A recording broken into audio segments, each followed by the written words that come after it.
Bismillahirrahmanirrahim. Assalamualaikum warahmatullahi wabarakatuh. Perkenalkan, nama saya Ismayani Lestari. Saya merupakan mahasiswi jurusan Tarjamah Fakultas Adab dan Humaniora UIN Syarif Hidayatullah Jakarta. Dalam kesempatan kali ini saya akan sedikit membahas mengenai ilmu sorof. Baiklah, ilmu sorof itu apa sih gitu? Ilmu sorof adalah ilmu yang mempelajari seluk-beluk bentuk kata dalam bahasa Arab. Di sini ada Al-Ghazali ini memaparkan definisi ilmu sorof tersebut. Ilmu sorof adalah ilmu untuk mengetahui seluk bentuk-bentuk kata dalam bahasa Arab. Berikut hal ihwalnya selain i'rab dan bina. Dalam ilmu sorof, kata-kata dibahas dari sisi perubahan bentuknya, i'lal, idgham, dan ibdal, juga hal-hal yang harus terjadi dalam pembentukan kata sebelum menjadi kalimat. Nah, ilmu sorof ini juga biasa disebut dengan morfologi bahasa Arab, yang berarti mempelajari seluk-beluk bentuk kata serta fungsi perubahan-perubahan bentuk kata itu, baik fungsi gramatik maupun fungsi semantik. Nah, ilmu sorof merupakan ilmu yang membahas semua perubahan kata dalam bahasa Arab dari satu kata kepada kata yang lain, baik perubahan jumlah maupun perubahan harokat, selain harokat akhir, karena kebutuhan akan makna yang berbeda yang diinginkan. Ilmu sorof juga membahas secara rinci macam-macam perubahan kata yang boleh terjadi, baik perubahan kata kerja mutasorif atau perubahan kata benda mutamakkinah, ibdal, i'lal, dan idgham. Mungkin di sini akan saya berikan sedikit contoh mengenai perubahan bentuk kata dari kata yang satu kepada kata yang lainnya, seperti fataha yaftuhu fatahan. Yang mana kita ketahui bahwa jika kita ingin arti dari fataha adalah telah membuka, yaftuhu akan membuka, dan fatahan adalah pembukaan. Yang mana ketiga kata ini, jika kita ingin membuat sebuah kalimat dengan kata kerja yang menunjukkan masa lampau, maka kita menggunakan kata fataha, yaitu telah membuka. Dan ketika kita ingin menggunakan membuat kalimat dengan kata yang sedang atau akan dilakukan, menggunakan yaftuhu. Dari contoh yang telah saya berikan, terlihat perubahan makna yang dihasilkan dengan berubahnya dari satu bentuk ke bentuk lainnya, dari kata pertama sampai kata yang ketiga tersebut. Selanjutnya, adapun ruang lingkup ilmu sorof itu terurai setidaknya menjadi 5 komponen. Yang pertama, perubahan bentuk-bentuk kata dari kata kerja menjadi kata benda dan sebaliknya, seperti perubahan dari fi'il madi menjadi fi'il mudhari, masdar, isim maf'ul, isim makan, isim zaman, dan alat. Perubahan ini disebut tasrif istilahi, seperti yang telah saya sampaikan sebelumnya. Dan yang kedua adalah perubahan bentuk-bentuk kata sesuai domir dan kuantitas volume yang dikandungnya, seperti kata benda yang berjumlah 1 menjadi 2 atau 3 buah, atau kata kerja yang disesuaikan oleh pelaku, apakah pelaku tersebut muzakkar atau muannas, dan jumlah pelaku perubahan seperti ini disebut tasrif lugawi. Yang komponen yang ketiga adalah penggantian, pembuangan, dan pemindahan salah satu huruf pada sebuah kata atau juga penambahan. Yang keempat ada perubahan syakal atau perubahan harokat, yang dimana dalam sorof perubahan harokat ini hanya terjadi pada selain harokat yang terakhir sebuah kata. Jadi sorof tidak membahas harokat akhir suatu kata. Dan komponen yang terakhir adalah sifat pada sebuah kata. Di antaranya yang pertama ada shahihnya, yakni sebuah kata terbebas dari huruf ilat. Yang kedua mudhoafnya, yakni terdapat huruf ganda yang berjejer pada sebuah kata. Dan yang ketiga kailatannya, yaitu terdapat huruf ilat pada suatu kata. Huruf ilat ini terdiri dari 3 huruf, yakni alif, wawu, dan ya. Baiklah, selanjutnya setelah saya membahas sedikit tentang ilmu sorof atau morfologi dalam bahasa Arab, di sini saya mempunyai tugas untuk menjawab beberapa pertanyaan yang telah diajukan dosen saya kepada saya, dan saya harus menjawabnya. Soal yang pertama itu ada perbedaan antara morf, morfem, alomorf, dan morfemis. Yang pertama, morfem itu apa sih? Morfem merupakan sebuah bentuk kata yang memiliki makna tetapi belum diketahui statusnya. Contoh misalnya huruf mim dan nun yang belum diberikan harokat apapun. Orang bisa saja membacanya itu min atau man tanpa kita tahu maksud dari kata huruf tersebut itu apa. Dan yang selanjutnya ada morfem. Morfem adalah bentuk atau satuan bahasa yang terkecil yang sudah diketahui makna atau arti atau dapat membedakan antara makna dan artinya. Contoh di sini ada anti. Nah, anti ini merupakan morfem karena dia tidak bisa dikecilkan lagi atau bentuk satuan bahasanya itu sudah diketahui makna serta artinya. Selanjutnya ada alomorf. Alomorf adalah realisasi dari sebuah morfem yang memiliki beberapa bentuk. Contoh al-qalamu dan al-kitabu. Antara kata kedua tersebut sama-sama diawali dengan huruf alif lam, yakni morfemnya sama tetapi dalam pengucapan serta maknanya berbeda. Maka ini disebut alomorf yang direalisasikan dari morfem. Selanjutnya adalah morfemis. Morfemis atau pembentukan kata dalam bahasa Indonesia merupakan sistem alamiah yang telah berhasil untuk mengembangkan makna leksem. Dengan demikian, pembentukan kata itu telah memekarkan konsep penutur bahasa mengenai dirinya dan alam sekitarnya. Selanjutnya, soal nomor 2 adalah bagaimana hubungan morfologi dengan ilmu linguistik lainnya. Tentunya hubungan morfologi dengan ilmu linguistik lainnya itu tentu sangat berhubungan erat, yang mana di sini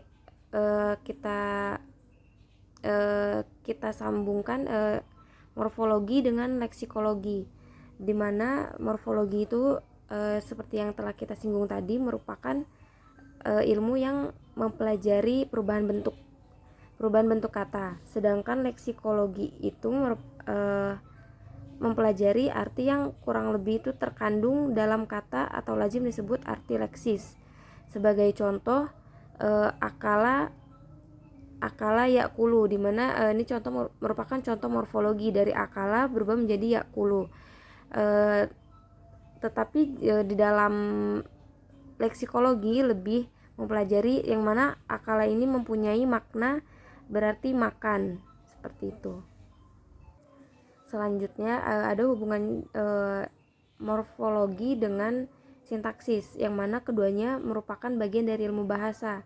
Morfologi mempelajari seluk-beluk struktur kata. Satuan yang paling kecil diselidiki oleh morfologi ialah morfem, sedangkan yang paling besar adalah kata. Berbeda dengan sintaksis yang mempelajari hubungan antara kata yang satu dengan kata yang lain, atau tugasnya mempelajari seluk-beluk frase dan kalimat. Jadi kata yang dalam morfologi satuan yang paling besar, dalam sintaksis merupakan satuan yang paling kecil. Selanjutnya ada soal nomor 3, yaitu setidaknya ada beberapa hal kontrastif antara morfologi bahasa Arab dan morfologi bahasa Indonesia. Persamaan yang pertama ada di isim atau isim dalam bahasa Arab atau kata benda dalam bahasa Indonesia. Yang pertama, morfologi kedua bahasa ini sama-sama membicarakan seluk-beluk kata dan cara-cara membuat kata atau kalimat. Yang kedua, isim dalam bahasa Arab mempunyai kata mufrad dan jamak, begitu pula kata benda dalam bahasa Indonesia memiliki jamak meskipun cara menjamakkan kata tersebut berbeda-beda. Yang ketiga, ada isim isyarah sama dengan kata tunjuk dalam bahasa Indonesia, serta isim domir sama dengan kata ganti dalam bahasa Indonesia meskipun kata tunjuk dan kata ganti tidak membedakan jenis dan jumlah.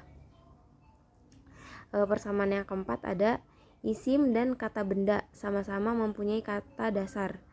Jadi isim dalam bahasa Arab, kata benda dalam bahasa Indonesia sama-sama mempunyai kata dasar, di mana kata benda dapat dibuat daripadanya dan dari kata lain setelah digabungkan dengan afiks. Persamaan yang kelima ada kata ganti orang pertama, sama-sama tidak mempunyai musanna. Perbedaan antara isim dalam bahasa Arab dan kata benda dalam bahasa Indonesia adalah kata benda dalam bahasa Indonesia tidak membedakan jenis kata dan jumlahnya, sedangkan isim dalam bahasa Arab sangat memperhatikan hal tersebut. Perbedaan yang kedua ada kata benda dalam bahasa Indonesia tidak dibentuk dari kata dasar kata benda, kata kerja, kata keadaan, kata bilangan, dan kata ganti orang.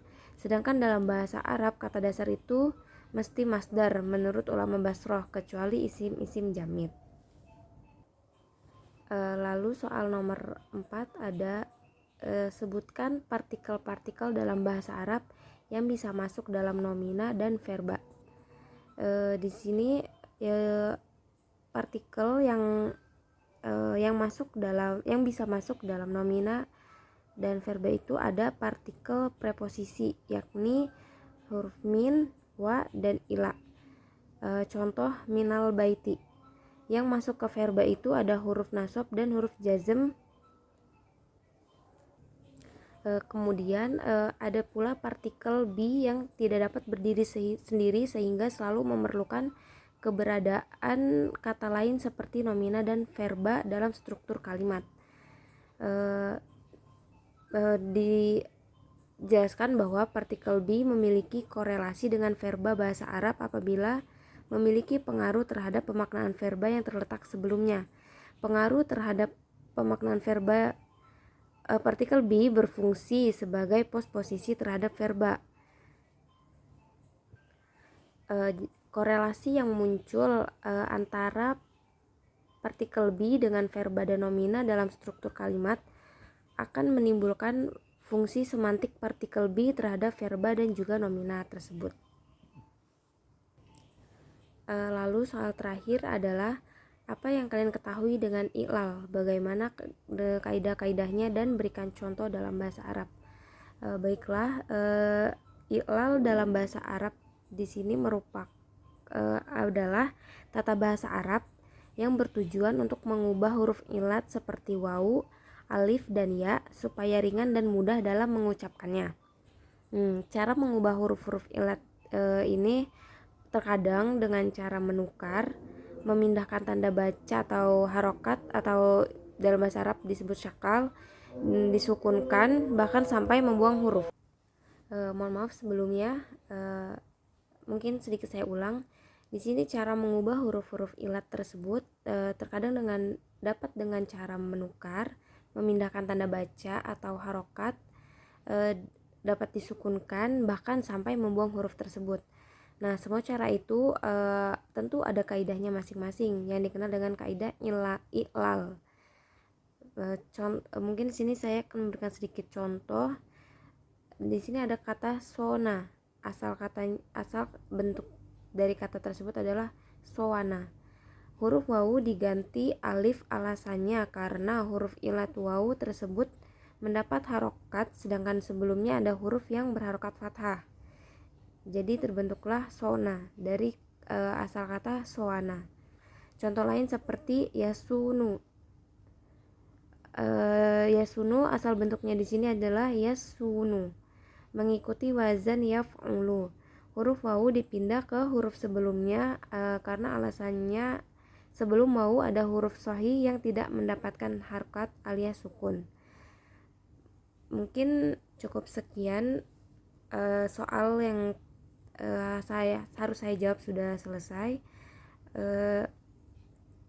Terdapat 5 soal yang barusan saya jawab.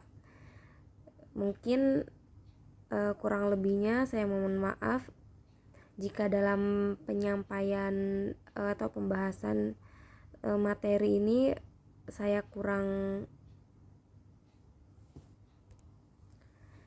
mengucapkan mohon maaf yang sebesar-besarnya apabila dalam penyampaian atau pembahasan mengenai ilmu shorof atau morfologi ini saya kurang mendetail serta mungkin kurang terstruktur. Saya mohon maaf yang sebanyak-banyaknya.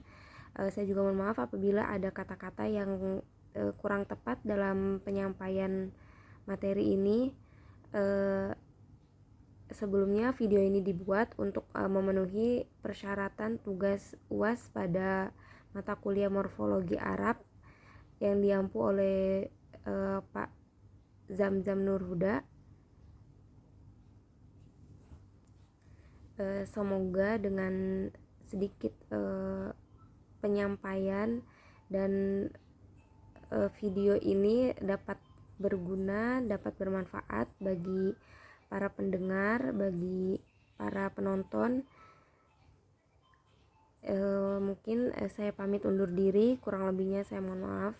Wallahul muwaffiq ila aqwamit thoriq. Wassalamualaikum warahmatullahi wabarakatuh.